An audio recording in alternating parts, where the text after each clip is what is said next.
Здраво на сите и добре дојдовте на подкастот на Плюс Инфо. Јас сум Мартин Богатиновски и денеска со мене во студиото е професор Бован Карапеовски, носител на изборна единица 1 на партијата ЗНАМ, она партија чишто председателски кандидат Максим Димитриевски го приреди можеби едно од најголемите изненадувања во првиот круг од председателските избори, со тоа што успеа да освои негде над 80.000 гласови само во првиот круг. Сега за волја на вистината, изненадувачка беше и разликата од неверојатни 182.000 гласови помеѓу Гордана Силјановска од ВМРО ДПМНЕ и Стево Пендаровски од СДСМ, но на крајот на краиштата никој, па и самите тие не верува во таков резултат. Господине Карапеовски, добре дојдовте. Епте ми е кеф што сте тука. Добре ве најдов и благодарам за поканата. Ќе почнеме токму од председателските избори, кои што се уште се многу свежи, вруќи, чадат. Ете, рековме и Гордана Силјановска од ВМРО ДПМНЕ и Стево Пендаровски Гордана призна дека не очекувала толку добар резултат, Стево призна дека не очекувала толку лош резултат. Што е со вашиот кандидат за председател Максим Димитриевски и неговиот резултат? Очекуван беше или? Резултатот е одличен. Резултатот е джекпот. Бидејќи реално ние сме нова политичка партија. Нова политичка партија која постои неколку месеци, 3-4 месеци, која се соочуваше со обструкции во смисла на тоа како е поставен изборниот закони кои ги фаворизира големите и тие што веќе се во собранието, со обструкции од типот на тоа дека, не знам, чекавме 2 месеци од Министерството за правда, замислете што, дали смееме да го користиме името Македонија и на крај Министерството за правда уште се прогласи ненадлежно, па така сме регистрирани. Немаме ниту денар по законот за финансирање политички партии од буџетот. Имаме многу помали средства, 3% за сите вонпарламентарни партии, кои ќе ги земете предвид сите овие услови. Ова ни се први избори практично. Резултатот е повеќе од одличен и тој покажува, ова нам не е прв изборен циклус практично, но не мислиме да се задржиме на еден изборен циклус. Ова покажува дека граѓаните ги препознале нашите политики, дека ни се трасира патот и кон парламентарните избори во овој изборен циклус, но и кон сите други изборни циклуси. Мислам дека резултатот е одличен и ми се чини дека со овој изборен резултат што покажува дека граѓаните ги препознале нашите политики, дека ќе направиме уште подобар на парламентарните избори. Дека е одличен. Дали беше очекуван? Знаете како, ние очекувавме дека граѓаните ќе ги препознаат нашите политики. Во кој степен и во која мера, ова што се покажува е одлично. Па, знаете како, јас мислев дека ќе влеземе и во вториот круг, ама... Добро, 83.856 гласови имате освоено. Тоа се двоцифрен број мандати, ако ги префрлите во парламентарни избори, тоа се двоцифрен број мандати што кога председателот на партијата Максим Димитриевски во интервјуа тоа го кажуваше, другите мислеа дека тој само така зборува бидејќи сака, не знам, да ја покаже партијата дека е попрепознаена и поприсутна меѓу гласачите од тоа што вистина е. Еве резултатите тоа го потврдија, така што колку и да е тој резултат добар, не е толку неочекуван. Во смисла на тоа дека, еве, се потврдуваат оние работи. Ете како, гледав пред некој ден во овие анализи, односно на вечерта на изборите, она реченица дека ако има некаква побарувачка, а очигледно на политичката сцена граѓаните веќе се заситени од овие стариве политички партии, од тоа како владееле, тогаш ќе се најде некој да го отвори дуќанот. Ние го отворивме дуќанот кон нови политики, во смисла на тоа поинакви од тие што беа досега и начинот на кој власта досега се практикувала. Спомнавте двоцифрен очекуван број на мандати освоени на парламентарните избори според гласовите од првиот круг. Еве ќе спомнеме дека партијата ЗНАМ постои околу над 3-4 месеци, а постигна е трета партија во македонскиот блок, ако речеме, или после ВМРО и СДСМ. Што е тоа? Од каде дојдоа сите тие сите тие гласови. Вистина е дека држи вода тоа дека најголемиот дел се разочарани симпатизери на СДСМ кои што видоа нешто во Максим Димитриевски. Ако сакате да ви одговорам најполитички, ќе ви речам дојде од граѓаните, така. Но ако сакате во оваа анализа да влеземе, ми се чини дека доаѓаат вистина од секаде. Тоа веќе некако политички одговори како флоскула, туку вистина. Она што го гледам на терен, дури ми е неверојатно дека луѓе што досега не гласале, луѓе што претходно се изјаснувале и за партиот левицата и за партиот десницата, ни пристапуваат и гледаат една нова енергија. Има една работа дека на изборните циклуси, особено 2016-та и наваму, од нема правда, нема мир, ние обично во Македонија за сите изборни циклуси велиме дека се историски. Овие се клучни и историски. Но овој пат тоа клучно и историски се доби една друга димензија, тоа е дека потрошената надеж, бидејќи 2016-та изборите и нереализирањето на сето она по шарената револуција, особено бетонирањето на таквите статус кво политики и неправење ништо по 2020-та, ми се чини дека овој пат овие избори беа клучни и историски во смисла на тоа дека ако не се направи нешто ново и ако не се сменат работите, ќе падне надежта. А надежта кај луѓето воопшто, кај гласачите и не само кај гласачите, кај луѓето воопшто мислам дека е на ниско ниво. И сега на овие избори мислам дека кај нас препознаа надеж, дека може поинаку. Така што доаѓаат од сите страни. Имаше една ситуација, јас велев кај се камерите сега да снимат, да речеме, бидејќи очекувате, нели, произлезене од милието на СДСМ, дека најголем број разочарани од СДСМ, како што рековте, гласеле. Тоа е веројатно вистина, но има ситуација, шетаме во Жена парк со Максим, со нашиот кандидат за председател Максим Димитриевски. Приоѓа еден човек кој од Зелен пазар поминува со кесите и вели: "Максо, се што зборуваш си во право. Да победиш." Тој вели: "Па вие ако гласате за мене." Не, вика, јас за ВМРО сум, ама за тебе ќе гласам секако. Сакам да кажам, не само од СДСМ.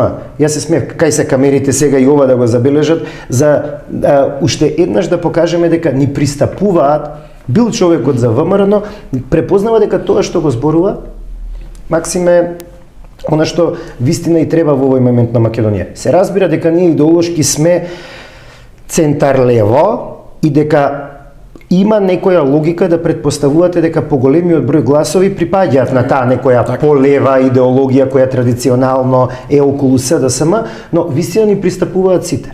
Ни пристапуваат од сите претходни некакви политички партии, но и луѓе што не се занимавале воопшто со политика и биле неопределени. 10 пратеници, 11?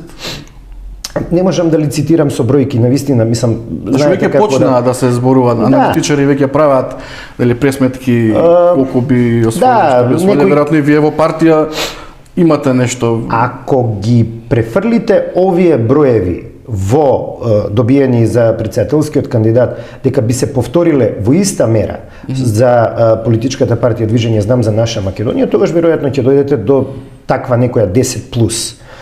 Но тоа 10+, Донтовиот модел е таков каков што е. Во делењето може да добиете количници што ќе бидат и многу повисоки од тоа. Може некаде да бидат пониски, но овие бројки практично гарантираат некаква двоцифрена бројка и јас мислам дека уште повеќе граѓани, гледајќи го овој резултат, ќе се охрабрат дека не е тоа залудно потрошен глас, дека ние сме вистина третата политичка сила, дека ние овој пат се факторизираме за некои следни избори и да се фаворизираме и да станеме и втора и прва политичка сила.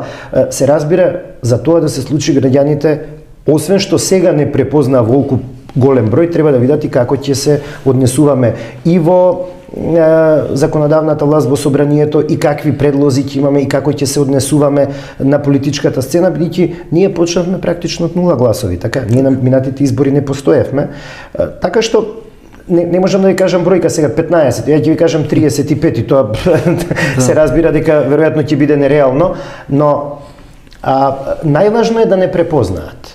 Тоа се случи. И сега тој пат се трасира. Пошто ве препознаа? Еве што има знам, а што го немаат другите. Ајде не зборам, нека тргнеме на страна СДСМ и ВМРО, ДПМН кои што постојат долги години наназад, но меѓувреме има други понови партии кои што се појавија и што постојат со неколку години наназад.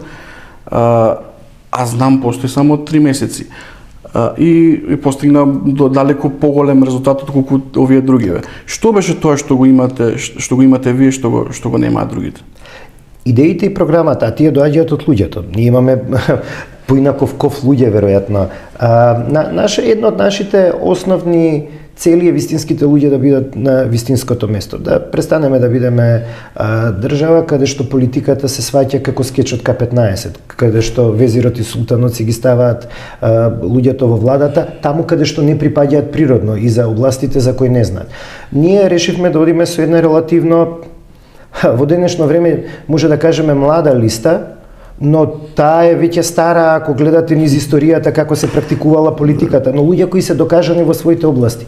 Тие се нови, во 5 од 6 изборни единици имаме луѓе кои претходно не биле на ниту една листа, можеби имале некаков допир со политиката, директен или индиректен, но никогаш не биле во некаква власт. Што пак ќе кажеме случаи со другите партии кои што сега не забележаа толку добар резултат. Да, но ние избравме луѓе кои вклучително и нашата носителка, подпредседателката на партијата Бендевска во изборната единица 5, која е претходно препознатлив лик од политиката, но која во оној момент кога партијата отстапи од оние работи за кои таа се залагала и претходно ги прокламирала, реши да ја напушти 10 години да не се занимава практично со политика. Така што ние решивме да понудиме луѓе кои имаат исклучителна морална и етичка вертикала. Дека за нас се уште зборот е збор, тоа не е флоскула што се употребуваше претходно, дека стоиме над ставовите што ќе ги искажеме, дека може да не држите за збор, но за тоа да поверуваат луѓето, луѓето веќе не им веруваат на политичарите, се разбира, толку многу лажат, што како да верувате, зошто би ни поверувале нам, тие луѓе што го даваат својот збор во името на движењето Знам за наша Македонија се луѓе што претходно во своите професии имаат постигнато нешто и нивното поведение било соодветно на тоа што го зборуваат. Кога ќе видите дека зад нив стои таков тип на биографија, веројатно може да претпоставите дека не би се однесувале поинаку во политиката, дека своето реноме како професионалци и стручњаци, не знам, генералот Павле Арсовски во изборната единица 3 ни е носител, кој мислам дека јас не сум слушнал некој во службата што нема добри зборови за него. Во изборната единица 2 Даниел Стојчевски, кој како директор на комуналното предпријатие во Куманово постигнува неверојатни успеси. Во изборната единица 4, сега да не ги редам сите, Миле Цеков кој е успешен, а млад стопанственик. Во изборната единица 6 Небојша Захариевски кој со невладините организации во делот на правниот консалтинг долго време обстојува. Така што избравме и не само првите луѓе. Речеме во изборната единица 1, на второ место кој имаме доктор Јасмин Циривири, кој е јас би рекол најдобриот ортопедски хирург, ако не се лажам. Би сакал да го чуам вашето мислење еве за вториот круг од претседателските избори кој што следува. Знам нели не е во игра. Во игра се Силјановска од ВМРО и Пендаревски од СДСМ и разликата е помеѓу нив е 182.000 гласови во корист на професорката. Какви се вашите прогнози за вториот круг? Ќе се зголемува разликата, ќе се намалува, ќе стои на исто ниво? Во однос на нашиот став како политичка партија, прво, во однос на вториот круг е тоа дека гласовите што ги доби нашиот кандидат, ние не можеме да тргуваме со гласови што не ни припаѓаат. Ние не можеме да тргуваме ни со гласови што евентуално нема да ги повикате. Нема трговија. Ние само ќе повикаме да се излезе и масовно да се гласа, за да се оствари демократското право. Но нема да поддржиме кандидат затоа што тие гласачи што му ја дале довербата на нашиот претседателски кандидат Максим Димитриевски од движењето Знам за наша Македонија, ние не ги поседуваме нивните гласови. Тие препознале нешто кај Максим и затоа гласале за него. Сето она ако препознаат кај некој од другите кандидати, послободно, по свое уверување, ќе го дадат гласот за некој од нив. Повторно е неблагодарно да се прави анализа. Ова што го гледаме, што можеме да го кажеме од телевизија, не знаеме дали задкулисно партиите не се договараат, но што и да се случува задкулисно, разликата е огромна и мислам дека е недостижна. Треба да ги соберете сите други политички партии и тие да дадат поддршка на актуелниот претседател Пендаровски за да стигне. Но ако граѓаните така препознаат, мене ми се чини дека математички тоа е многу тешко возможно. Особено што ми се чини дека партиите, особено ДУИ, ја условија својата поддршка. ако добро следев, Артан Груби рече дека ќе дадат поддршка повторно со условување за тој што ќе прифати да се избере председател во вториот круг. Ако се искрени политичките партии и кандидатите дека тоа го одбиваат, дека тоа не го прифаќаат, тогаш веројатно нивните гласови нема да одат на контото на ниту еден од овие кандидати. Во раководството на СДСМ, еве конкретно кај Пендаровски и кај Димитар Ковачевски лидерот, се тешат, еве ќе речам дека вториот круг на изборите е нов надпревар и дека почнуваат со резултат 0-0.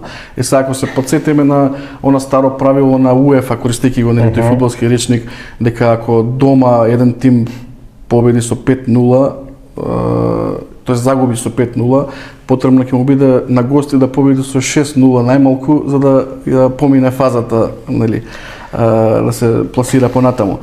Како коментирате вие? Сега ќе почнат од 0-0, нема да се важат таа разлика од 180.000?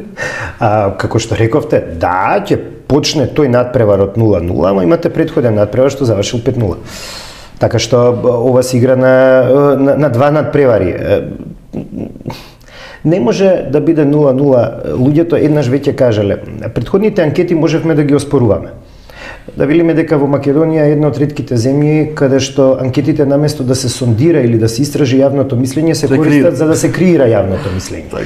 Во овој случај ние имавме прв круг на председателски избори. Тоа е најдобра анкета.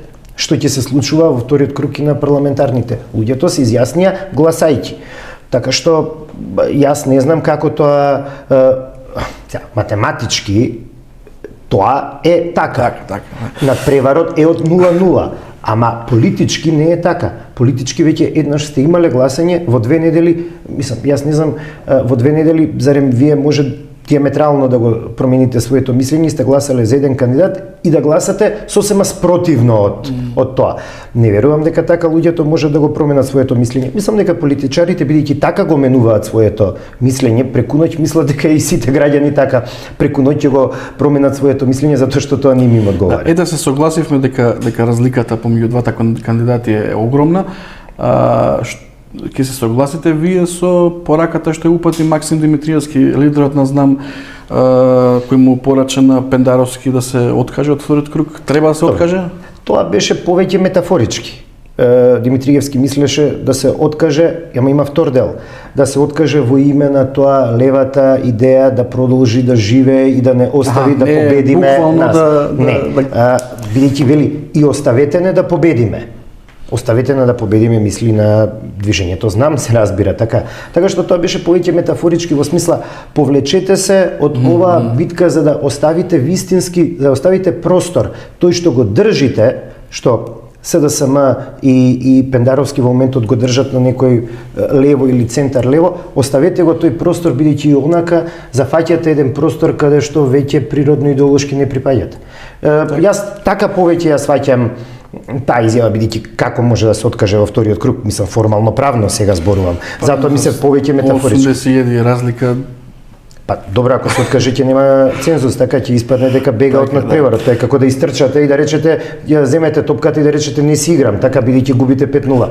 Тоа е повеќе метафорички. Откажете се, не зафаќајте го просторот кој го зафаќате, а природно не припаѓате таму и луѓето веќе не ве препознаваат во тој дел. Оставете да победиме, оставете ЗНАМ, се разбира, движењето ЗНАМ да победи, кој е вистинскиот идеолошки, не е тоа наследник, туку ги поставува темелите така како што треба да изгледа една таква политичка опција. Ајде да се префрлиме малце на парламентарниве избори. Вие сте носител на листа на изборна единица КЕЦ. И интересно е тоа што таму сте во друштво со Димитар Ковачевски од СДСМ, со Христијан Мицковски од ВМРО-ДПМН, со Димитар Апасиев од Левица и Изет Меджити од Вреди. Како е да се биде во едно такво друштво со оглед на тоа што еве вие сте дебитант на политичката сцена во таков поглед, или на носител на листа? Или подобро е да ве прашам како воопшто се вклучивте во политиката, особено во ЗНАМ, во една нова партија? Повеќе пати ми го поставуваат прашањето за моето лично вклучување и одговорот е приближно иста. Тоа е дека кога имате забелешки за тоа како општеството функционира, имате некакви идеи што треба да се смени. И кога луѓето ќе ви пристапат и ќе ви дадат една ваква сериозна понуда, како реков на едно претходно интервју, хик родос, хик салта. Повелете, покажете што знаете. Еве, ама не можам јас, не знам, не сум ова, само на родос можам да скокнам толку високо, нели како што вели приказната. Еве, повелете. Бидете носител на листа, повелете во знам, дајте придонес кон политиките и учествувајте во општествениот живот. Обидете се да го смените тоа. Значи, тоа е двострана една улица. И луѓето во движењето Знам за наша Македонија веројатно ги препозна моите идеи, јас ги препознав и идеолошките темели на Знам, но и капацитетот и човечки и партиски за да се смени нешто во општеството. Така што чувствувате притисок да се биде во такво друштво на лидери? Знаете како со оглед на тоа како изминативе 30 години тие партии ги владееле и какви се лидерите и што покажале, па и не е тоа некој голем притисок. Мислам, немаат нешто многу да покажат зад себе со кое ете човек треба со некаков пиетет да гледа кон нив или да има некаков страхопочит кон нив. Просто тие ја влечат својата моќ, овие големи лидери од своите политички партии. Мислам ова големи е така со доза на добро, не многу иронија, ама не го мислам сосема така. Во смисла на тоа дека тие се големи лидери само затоа што доаѓаат од политички партии што долго време ги користеле ресурсите и на државата и на општеството, тоа што не треба, па така се издигнале. Инаку воопшто тоа не го чувствувам како притисок, напротив, тоа е прво еден начин на таман да можеме да си ги докажеме најдобро нашите идеи. За жал тие не се баш расположени да дојдат на некое соочување. Веројатно нивните пиар стратези им рекле дека баш немаат со што да се Максим бараше и за пофалат. Па веројатно немаат со што да се пофалат, па затоа не доаѓаат. Јас одвај чекам да ги соочиме нашите идеи.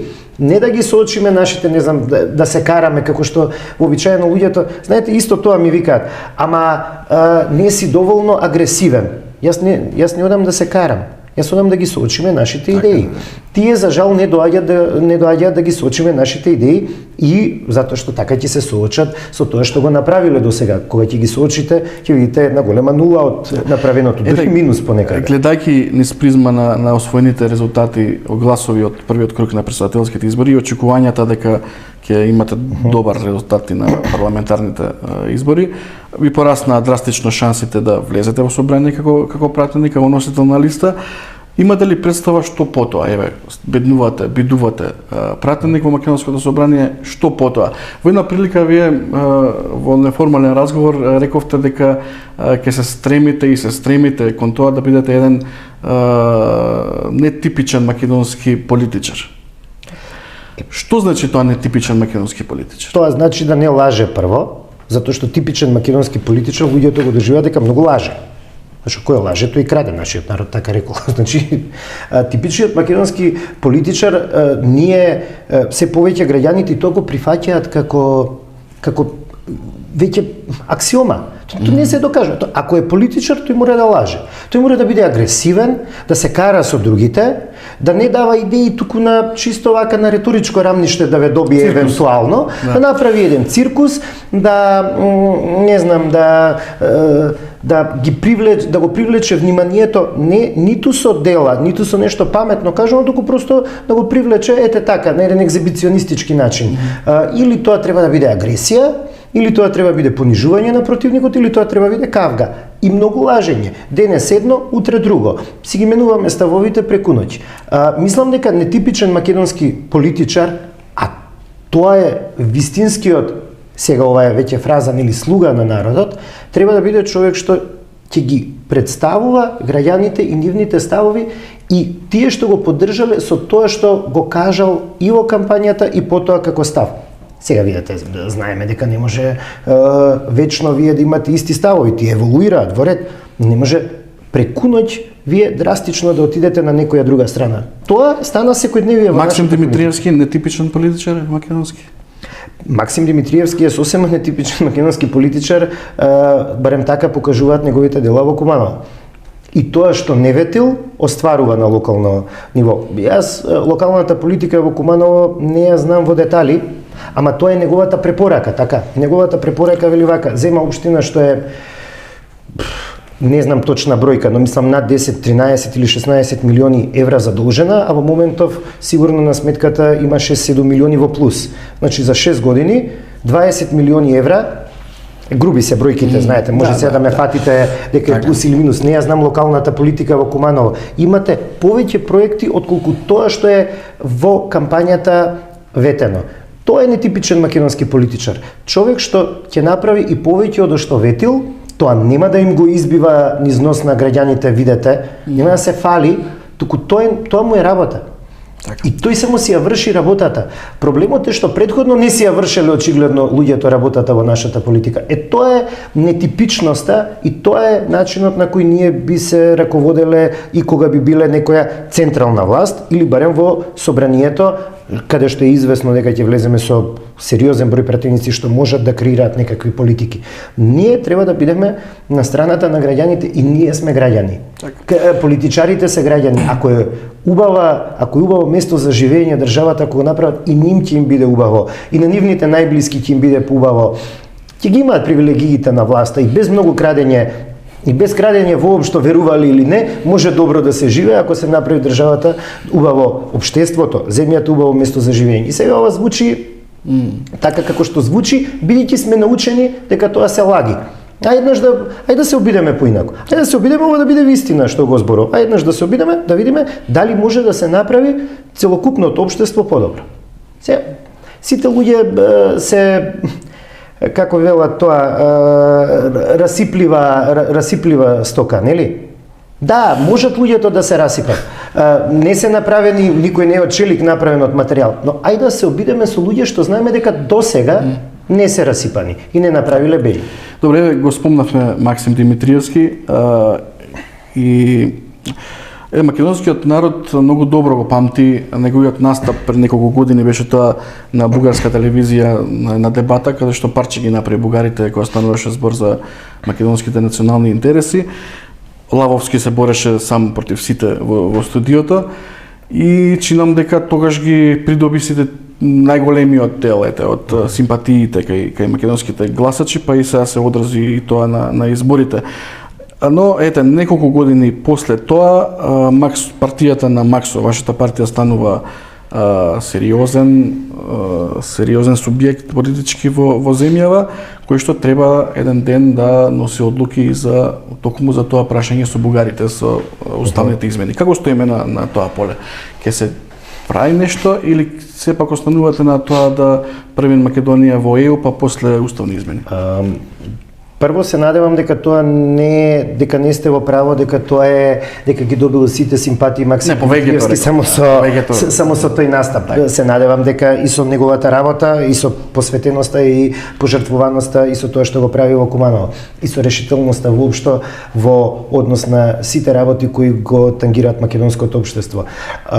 Бугарите ни се исклучително близок народ. Исто веројатно како и србите, и албанците, и турците, и ромите, и власите се. И сега треба да ги наредам сите и може да ме начекате, бошњаците, например, не ги спомна, нели? И ова стана флоскула, треба да ги наброиме сите. Но ние вистина е дека припаѓаме на еден ист културен круг. Тоа ни се исклучително блиски народи. И ние, веројатно, тој ист културен круг споделуваме многу фолклор, не знам, се она што начин на размислување, антропологија дури. Така што тоа ни се исклучително близок народ и ние немаме ништо против. Ниту еден народ, ако чувствува дека треба да биде некаде застапен, да биде застапен и во преамбула и така натаму. Проблемот е друг.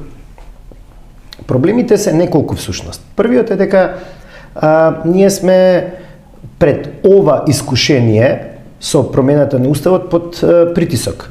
Тој притисок е дополнителен услов. Ние имавме еден референдум за промена на името и Преспанскиот договор, каде што викаше влез во НАТО и во Европската унија. Едното се исполни, Едното се исполни, другото не. И се појави нов услов, кој ни гарантира дека нема да има трет, четврти или петти услов, особено што во протоколите на еден или друг начин кон преговарачката рамка се надзираат елементи од декларацијата на Бугарското собрание. Кој ни гарантира дека кога ќе се отвори она поглавје кој е едно од последните, каде што се зборува за официјални јазици, документи и така натаму, за кој нема скрининг, така, туку тогаш преговарате. Повторно ќе се појави дека нема да се појави проблем да биде, се чекате, нема македонски јазик. Или кој е официјалниот јазик на таа држава. Значи, може низ многу поглавја да ни се појавуваат многу нови проблеми. Па не знам, да се извади од протоколите дека еве сега преговарачката рамка е таква каква што е, дали исполнето е. Тоа мора да запре, може да запре на еден единствен начин. Ние може да прифатиме внесување на бугарите во уставот, но тоа да биде со одложено дејство. Членство после... Ние ќе ги изгласаме ако треба и сега.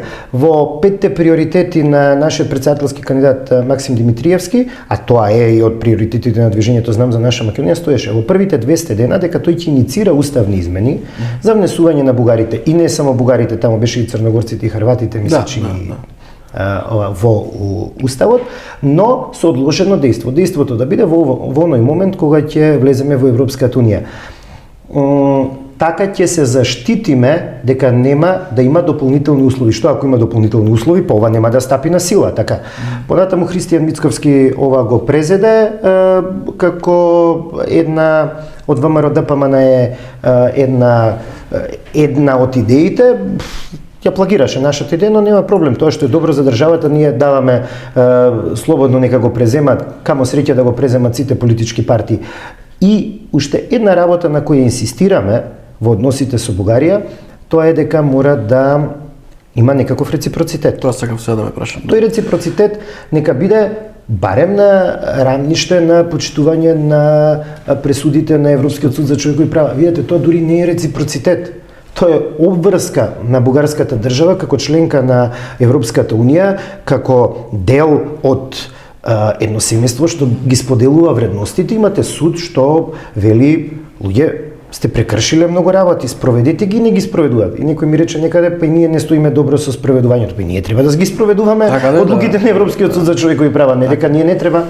Но тоа не може, не ги амнестира, не амнестира бугарската страна да ги спроведува.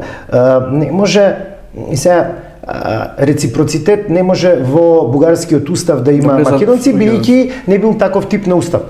Прво, добро, нека го сменаде, ние колку пати го сменивме? 35 таму амандмани колку се.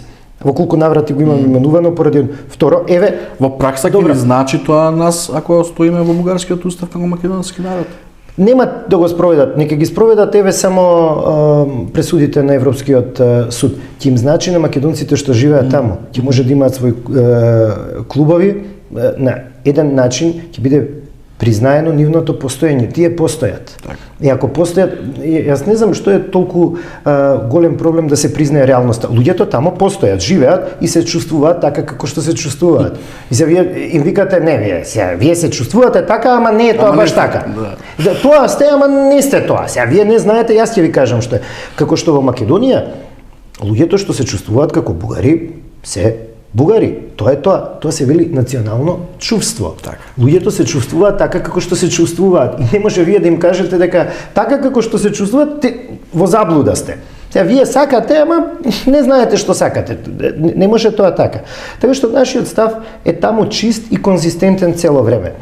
Ние немаме ништо против никого. Ние сме за сите можни човекови слободи и права, за сите можни групи етнички, вакви така, сите можни што ќе ви текнат. Мислам, ова решени сте да одите до крај, мислам, кога станува збор за прифаќањето на уставните измени за влез на бугарите и одложеното дејство, да го речем. Или сепак постојат можности за компромиси? Еве, ние дадовме компромис. Добро, прифаќаме, ама со одложено дејство. Уште компромис на компромисот. Јас за компромисот и за Преспанскиот договор сум кажувал, тоа е мој личен став, веќе не партиски, ама овде тоа уште повеќе ќе биде изразено се. Јас имам пенкало, така, еве го, кај мене. Хај се да направиме компромис, дали вие ќе ми го земете само капачето или овој дел што пишувам. Мислам, моje пенкало, како да направам компромис, Да како ја не се чувствувам 100% македонец, ќе се чувствувам 75% македонец. Ајде да се договориме да направиме компромис. Колку да бидам македонец? Пола ми оставате. 77. Има некои работи за кои нема компромис, како јас се чувствувам. Дали вистина, Јас зборам во поглед на коалицирање идно во за коалицирање со која било политичка партија. Ете, тоа е втората идеја што ВМРО-ДПМН ја има позајмено од нас и таа еве им ја предавам. Пред неколку дена на некој митинг Мицковски тоа го кажа, ние го кажуваме уште пред да почне кампањата. Ние ќе понудиме декларација до сите политички партии со известни наши темелни вредности кои мислиме дека треба да ги споделуваат сите политички партии во оваа држава. Особено тоа се прво внатре македонски, етнички, но и национални во смисла на државата со сите други припадници на другите етнички заедници во Македонија, македонскиот народ и другите, каде што има известни црвени линии што вистина не може да се преминат. Например, македонскиот јазик. Не може ние да правиме компромис. Кој тоа не го прифаќа, не може да бидеме во коалиција со него. Македонскиот идентитет во континуитет. Не е тоа дека ние како да прифатиме. Постои македонски идентитет, ама последните 20 години. Не, има континуитет тој идентитет. Книжевност, историја, култура. Тој го имате и во програмата, нели, наведено? Тоа се тие клучни работи од кои не можеме да отстапиме. Мислам, не може да се обезличуваме ниту како партија, ниту како држава. Мора да имаме некакви постулати од кои нема, мислам, како да ви кажам, вие сте тоа што сте, со сите атрибути на личноста и не може сега ние да правиме компромиси, вие да се откажете во име на нешто. Да ме прашувам во смисла дека македонскиот народ веќе се навикна на сите тие ветувања од разни политичари, зборам не конкретно за вас и вашата партија, низ годините наназад и се навикна на сите тие ветувања кои што отпосле кога почнува пазарот под тезга на тезга се менуваат тие работи. Сега да прашам, дали толку е цврсто јадрото во партијата и сите се 100% согласни дека нема компромиса. Тоа е. Некој подпишува нели на нотар низ месеци. Ние рековме зборот е збор, не ни треба нотар и не ни треба меница. Ние го заложуваме нашиот збор. Човек се врзува за збор. Други припадници на животинскиот род се врзуваат на поинаков начин. Човекот се врзува за збор. Нема ние да ги оценуваме сега луѓето да подпишуваат меници, не знам од колку 500.000 евра, милион евра. Значи нивниот став не е вистински, туку тој е врзан за некакви нотарски изјави и менични гаранции. Ние веруваме во тоа. Видете, не може македонската страна бесконечно да прави компромиси самата со себе. Јас цврсто верувам во европската иднина на Македонија. Всушност, јас сакам оваа држава. Оваа земја, како земја во која живеам, па оваа држава како некаков систем во кој постојам и функционирам. И бидејќи најдобро за Македонија е да биде членка на Европската унија, сакам Македонија да биде членка на Европската унија, јас не можам да имам емоции кон некаков сојуз на држави. Јас имам емоции кон мојата држава. Најдобро европските интеграции се единствениот пат на Македонија. Тоа е неоспорно. Меѓутоа, не може вие цело време со скршена или како беше тоа со свитка на кичма да влегувате. Сега, може од нешто да се откажете во име на, нели, заедништвото и ние се откажавме. Се откажавме од многу сериозна работа. Ние си го сменивме. Што мислите за Преспанскиот договор? Тоа е веќе завршена работа. Јас во тој момент не гледав сега зборувам лично, не гледав со исклучителни симпатии, бидејќи во историјата на човештвото тоа е договор кој пропишува за една страна некакви услови што не се, како да кажам, не се баш демократски и цивилизацијски. Вие мора да се откажете како вие сам си давате име и некој вика, треба да го смените ако сакате да си играме со вас. Јас разбирам дека геополитиката е таква каква што е, тоа е завршена работа, завршена е на еден начин што сите веројатно се согласуваат, дури најголемите поддржувачи на тој договор, дека беше во најмала рака сомнителна, да не речам срамна. Меѓу кои Максим Димитриевски, кој не гласаше и не беше дел од собранието во тој момент, така што не гласаше за тоа. Мислам дека беше срамна во смисла на тоа како беа уценувани пратеници доаѓано до таа бројка на 80, но тоа е завршена работа. Ние станавме членка на НАТО, имавме барем некаква придобивка од тоа. Нашата сигурност е гарантирана. Да, Максим Димитриевски учествуваше во таа кампања, да не мислите дека бегам сега од тој дел. Максим Димитриевски како градоначалник веќе, значи не во собранието, нема гласано за тој договор, но точно е дека учествуваше во таа кампања и во тој момент мислеше, како што има дадено и самиот изјава, мислеше дека тоа е најдоброто нешто што може во тој момент да се извлече за доброто на државата.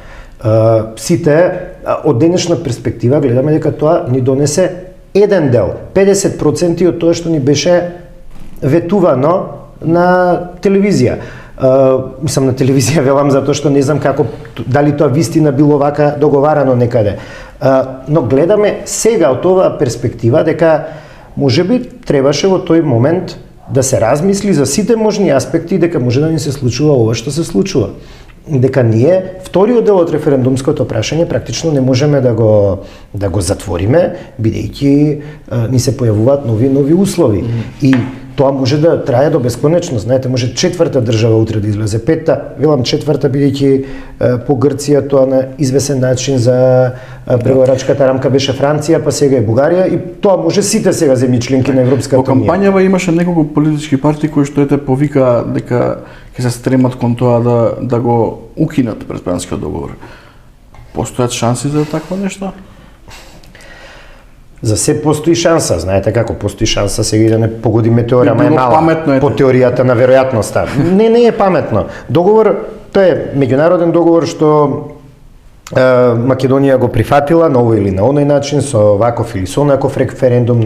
Тоа е дел од нашата реалност. Јас оваа држава си ја знам како Македонија и тоа е државата за која ме учели, која знам и така ја условувам, и мислам дека една од работите што поради кој уште поголем анимозитет се создава кон преспанскиот договор е тоа што власта брутално, непотребно го нагласува моментот северна, таму и каде што не мора. Македонија и нашата земја.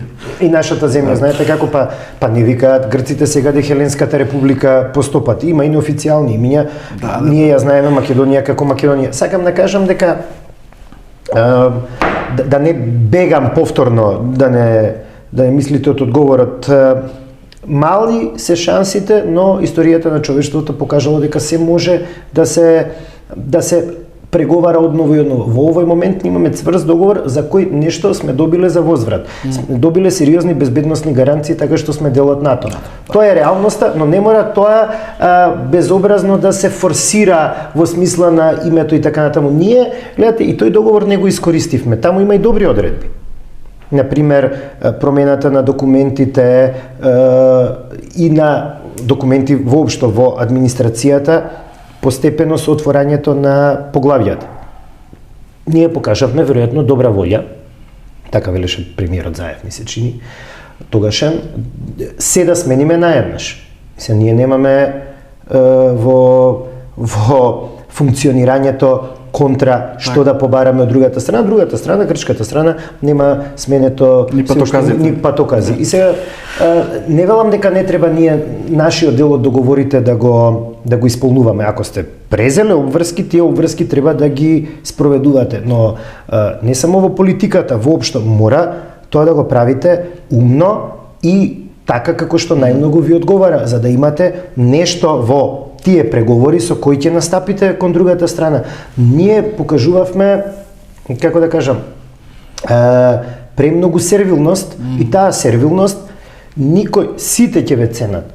И вашиот најголем противник и во политиката и на меѓународната сцена, ако имате став, образложен, не став, кој е надвор од логиката, кога имате образложен став, седнете, образложете го и најдете заеднички прифатливо решение. Ако вие тргате со тоа дека мора да се свитка кичмата, тогаш и ќе ви биде свитка на кичмата. Дека ни треба камшикар. Ако ни треба камшикар и ако само со свитка на кичма ние можеме да функционираме, тогаш нема да се исправите.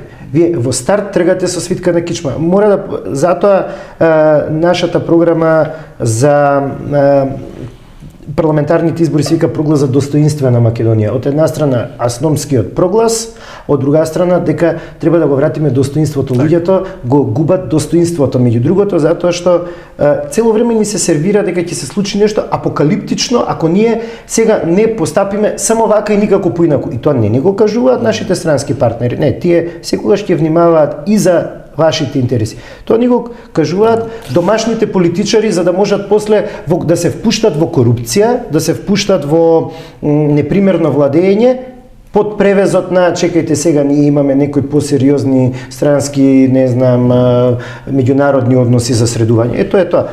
Така што тоа е реалноста е таква каква што е, ние имаме известни придобивки од Преспанскиот договор. Тоа не е така со тоа што сега ни се дава. Ние треба да смениме устав, а ништо не добиваме од другата страна. Корупцијата во тој проглас што го имате за парламентарните избори, имате голем дел е посветен на борбата, силна борба за корупцијата. Голем во сите извештаи кои што се пишуваат, корупцијата е секако нотирана нели за Македонија. Човек не може да заврши ни најобична работа без да има врски, корупција, да понуди мито. За кино карта дојде време да бараш луѓе да си набавиш. Како мислите да почнете, барем да почнете? Прво со личен пример, нема бидеме корумпирани. Ако сакате најпрво, од таму обично се почнува. Ако вие правите, како беше тоа, не ме гледај што правам, само што зборувам, слушаме што зборувам, а не гледајме што правам, тоа нема да ни помогне. Прво се трга со личен пример, а второ се менува системот. Сериозно мора да се смени системот. Во многу делови ние имаме неколку предлози тука. Например, еден од предлозите е тоа јавниот обвинител да се избира на 6-годишен мандат во собранието на предлог на опозицијата. Сега веднаш да ви ја кажам логиката. Ја насетувате така. Власта е таа што ги контролира институциите и таа е таа што може да направи криминал. Затоа треба јавниот обвинител да биде на предлог на опозицијата. Зошто 6-годишен мандат?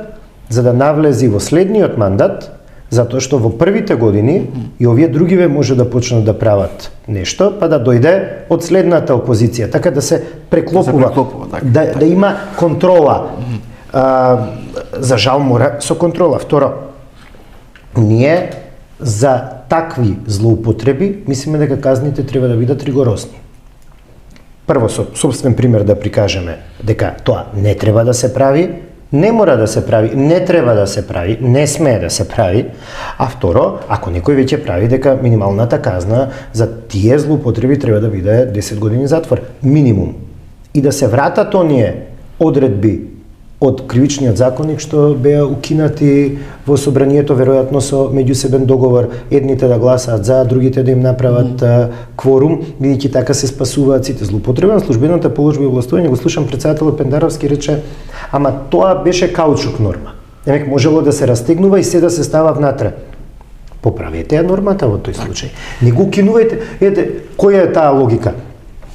Бидејќи се може да им се накалеми со тоа, ние ќе го тргнеме воопшто да не постои. И сите што направиле некаква злоупотреба, не, тогаш конкретизирајте го. И така и требаше, нели, да се дополнат, ама дополнувањава за конкретизација никак да ги нема, само брешењето. Или се злоупотребува инструментот и институтот за старување. Се разбира, за да се обезбеди извесен тип на правна сигурност, вие да не бидете цел живот по судови, мора да има некакво застарување.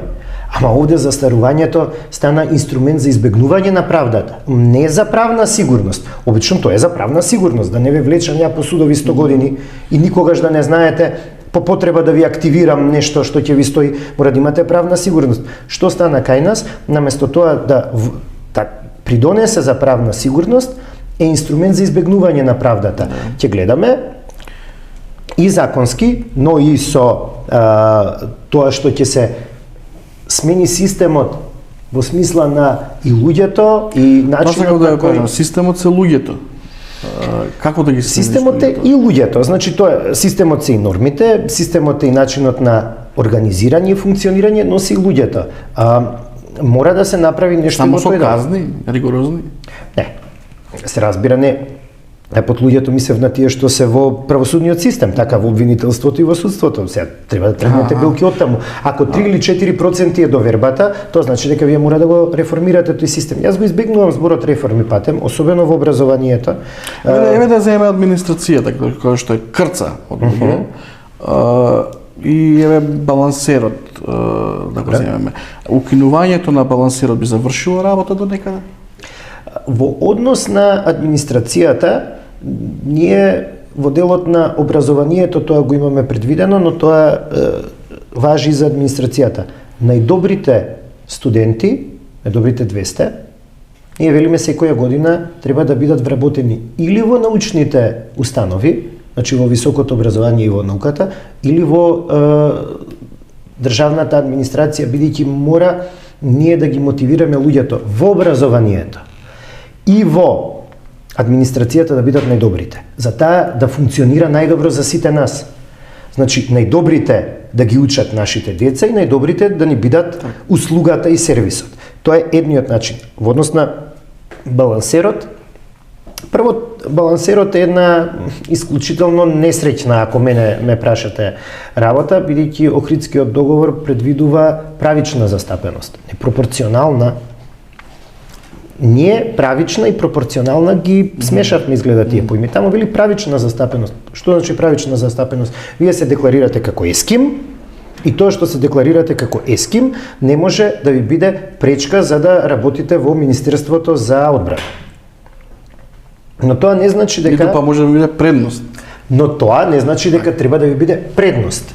Треба да бидат вашите квалитети, но вие правично да бидете застапени таму, да не ве дискриминира. И добро, бидејќи доминантно администрацијата беше со припадници на македонската етничка заедница, се воведе некаков балансер. Може би тој, за да се изедначат до некаде процентите, за да не доминира, може би во своето време 1-2 години извршил некаква улога.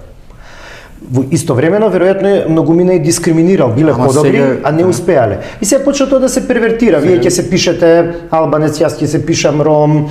Се злоупотребува и да иритира. Да. Значи, не ја врши работата. Треба, ако особено, тие проценти се веќе во многу институции достигнати, треба главниот услов за вработување каде и да е, каде било, особено во науката, во образованието и во администрацијата, во здравството се разбери така натаму, да биде квалитетот. Така што убаво е да има позитивна дискриминација, ама не може без основниот услов, а тоа е квалитет. Вие мора прво квалитативно да ги исполнувате условите, а веќе ако тоа е нужност да видиме, да ви чепкаме во вашата етничка припадност. Так, добро, да скратиме, вие утре како пратеник, кога дојде ред за гласање за укинување на балансерот, гласате, не гласате?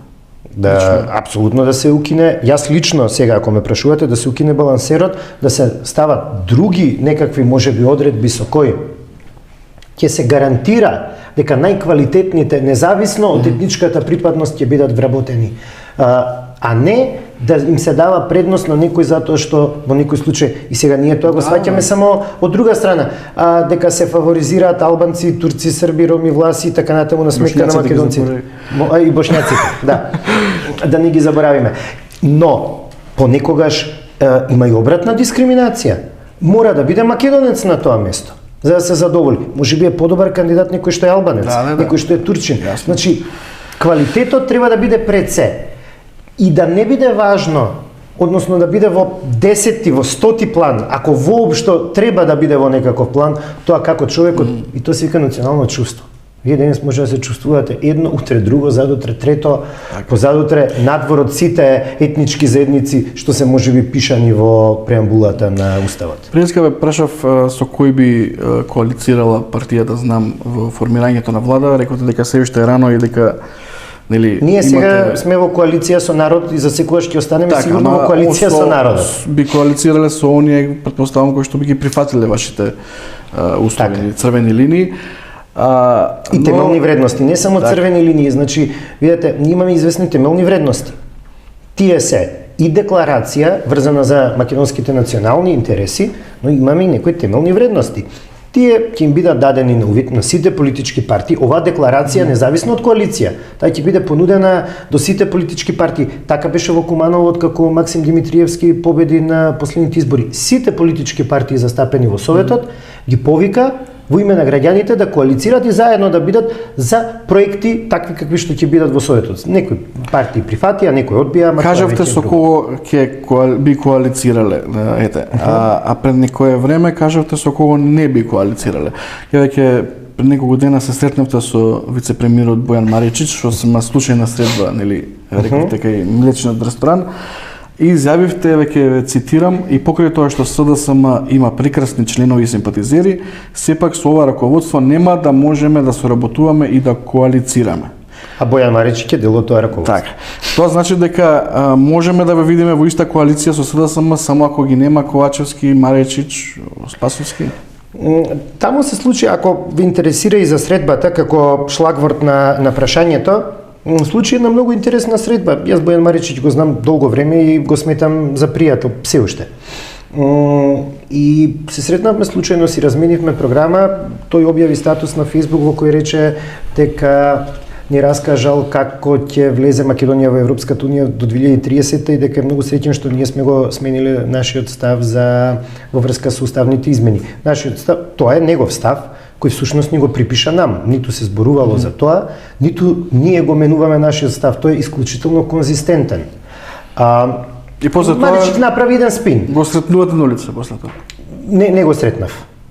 Предходно. И објавува слика каде што ја разменуваме програмата, имплицирајќи дека за тоа сме разговарале. Што беше класичен спин и не знам зашто тоа му требаше, но добро, тој проценил дека треба да ни припише нешто што ниту сме го кажале, ниту ова.